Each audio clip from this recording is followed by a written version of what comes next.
Good morning everyone, চলে এলাম আরও একটি নতুন ব্লগ নিয়ে।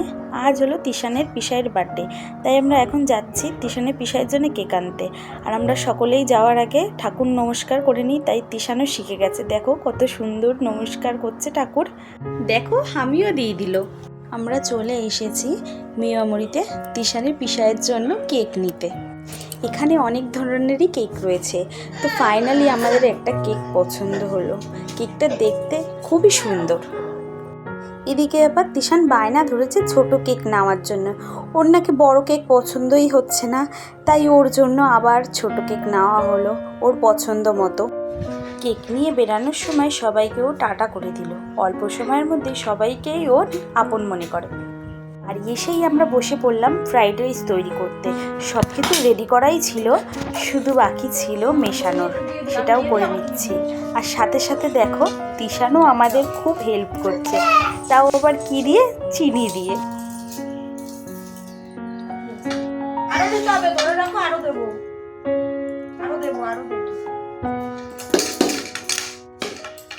এদিকে মা মটন কষা বসিয়ে দিয়েছে, আর ওদিকে ওর পিসিরাও চলে এসেছে, সাথে দিদিভাইরাও।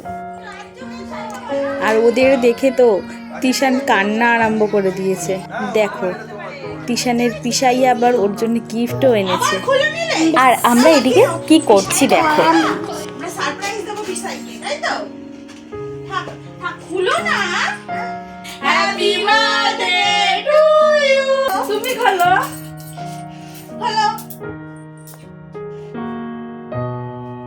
যার জন্মদিন তাকে খুলতে হবে, তাই তো?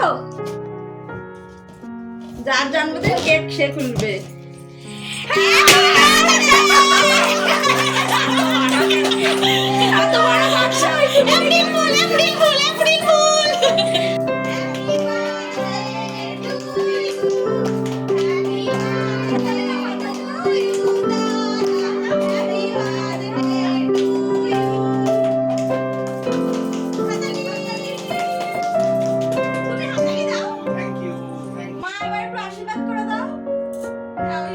তিশানের পিসাই সবাইকে কেক খাইয়ে দিচ্ছে।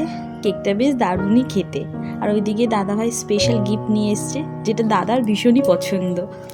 গিফট দিয়ে দাদাভাই নিনজা টেকনিক ইউজ করলো, যেটা থেকে সবাই হেসে ফেললো। আর এইদিকে তিশানের কাণ্ডটা দেখো, হ্যাপি বার্থডে স্টিকটাকে চামচ বানিয়ে কেকে ক্রিম চেটে চেটে খাচ্ছে। তিশানের পিসি পিসাইকে গিফট দিচ্ছে।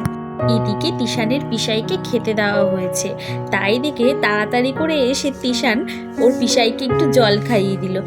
তো বন্ধুরা, ভিডিওটি এই অবধি। যদি ভালো লেগে থাকে অবশ্যই কমেন্ট করে জানাবেন। আর যারা ভিডিওটা নতুন দেখছেন তারা অবশ্যই আমাদের চ্যানেলটিকে সাবস্ক্রাইব করে দেবেন।